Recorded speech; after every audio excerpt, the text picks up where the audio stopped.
satanic cults, goats, COVID, all that and more in Eminem's first 4 bars.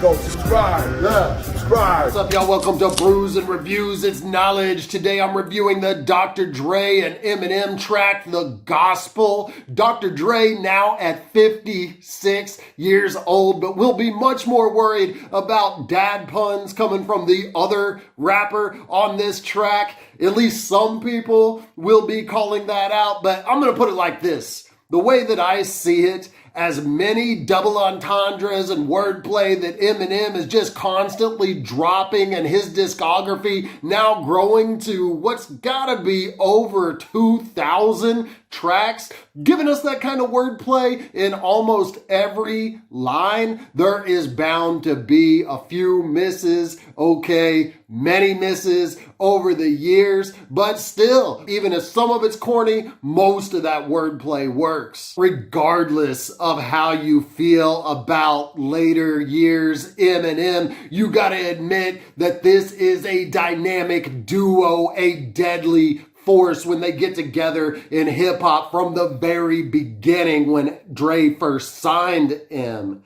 And make no mistake, a lot of people don't know the history. A lot of you out there need this history lesson. Dr. Dre made Eminem. Without the cosign, he would have never been doing the numbers that he did. That's not saying that the raw talent wasn't there. He had the raw talent. He definitely came through with flows and schemes and subject matter that we hadn't heard before and was very interesting in rap. I'm not denying that he still would have made some noise on the underground, but the cosign from Dre allowed him to be the biggest selling hip hop artist ever. And that's because at that time, white rappers were not really accepted like that. When they were accepted by the mainstream, it was just by pop fans, and they didn't really have the whole hip-hop community holding them down, which is what you needed for longevity in the rap game, which is what Eminem got. At the same time, though, Eminem returned the favor. He brought new audiences to Dre, and Dre wouldn't have done the numbers that he did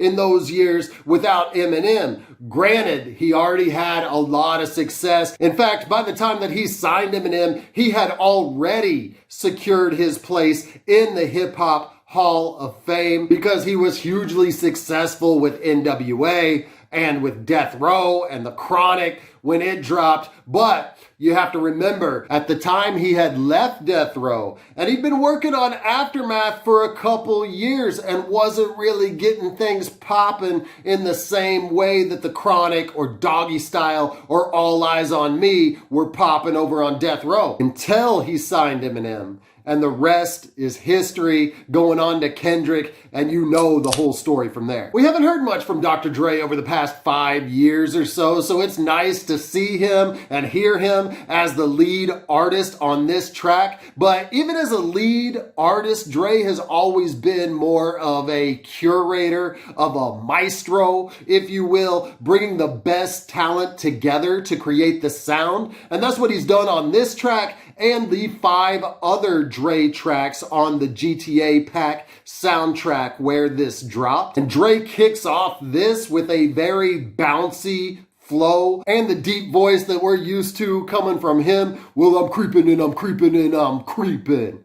That's my Dre impression. Hope you liked it. Only he's a little gruffer now and you can hear his age in the voice, but that doesn't take away from it at all. Really a great flow and cadence throughout this, and he doesn't hesitate to lyrically remind us who he is. He says, now you're dealing with a monster, boss shit, profits, Dr. Dre, bitch, I'm a prophet, Black Wall Street, know where the stock is. That's right, he's a prophet because of all of the artists that he's found and furthered the careers and the sound of hip-hop. At the different stages of his career, he's elevated the hip-hop sound ahead of his time. And the Black Wall Street line, that's very fitting. Imagine if you could have bought stock in Dr. Dre back in his world-class Wrecking Crew days. That'd be like buying Amazon stock in May of 1997 for $18, or like buying Bitcoin in 2011 for $1. You would have seen those kinds of returns on Dre. He goes on to say to stop talking about the past because he's the future,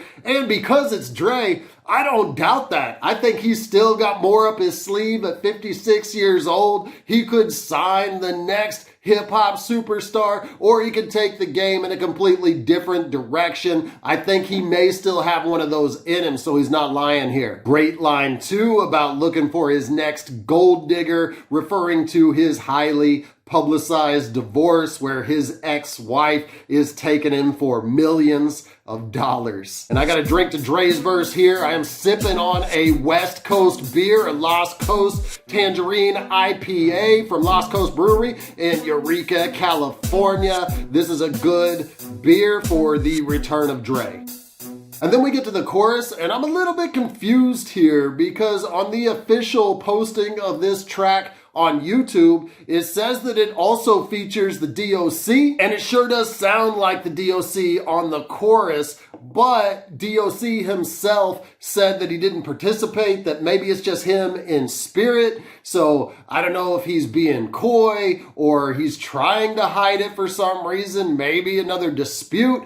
I don't know, but it does sound like him. Might not be him though. And to me, D.O.C should have gone on to a much bigger career even after the voice thing, because he still had it. In fact, anyone who's heard this album, I hope you can hear it there. Helter Skelter, this dropped after his accident, and the way his voice sounded, it just kind of added to the horrorcore lyrics that he was spitting through this whole thing. And I really enjoyed this one. I wish he would have done more like this, but I guess other people weren't feeling it because they were just nostalgic for what his smooth flow used to be before the accident. Satanic cults, goats, COVID, all that and more in Eminem's first 4 bars. He says, like a satanic cult, it's an old ritual slaughtering goats. You're fucking with the original flow sick, and anybody could get it, COVID. Nobody's flipped the COVID double entendre bars better than M has over the past year, and the wordplay doesn't stop. He says,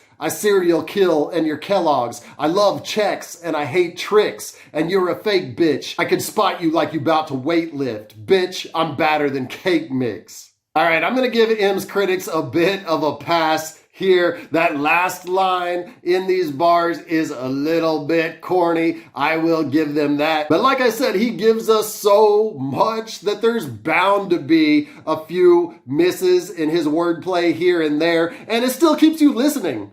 That's marketing right there. Hate spins pay just as much as love spins. But after that, he comes back to hit us with great lines like, you cunts must be out of your labias, and God is my alias. So if I don't have faith in me, then it basically makes me an atheist. Little jab at the end of this track about his nemesis of late, MGK, where he says he's sewing machine up with his interwoven flows. And this is definitely an interwoven rhyme scheme, as usual, from M throughout his entire verse. This and the other tracks on this quick soundtrack make me wish for another Compton-style compilation from Dre. I think that'd be great to hear what he can do while featuring a bunch of other artists and some up-and-comers. The Gospel's a great track with flows from both rappers. I was nodding to Dre's cadence on this too. The lyrics and the beat, everything is stellar here. Thank you for watching my review of Dr. Dre and Eminem's The Gospel. If you like this, go ahead and hit like now and hit me up in the comments. If you didn't like it, also let me know why in the comments.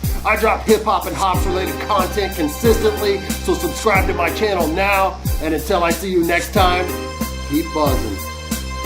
Fucking man says subscribe. But if he's on his channel saying that somebody's album is better than mine, unsubscribe to that motherfucker.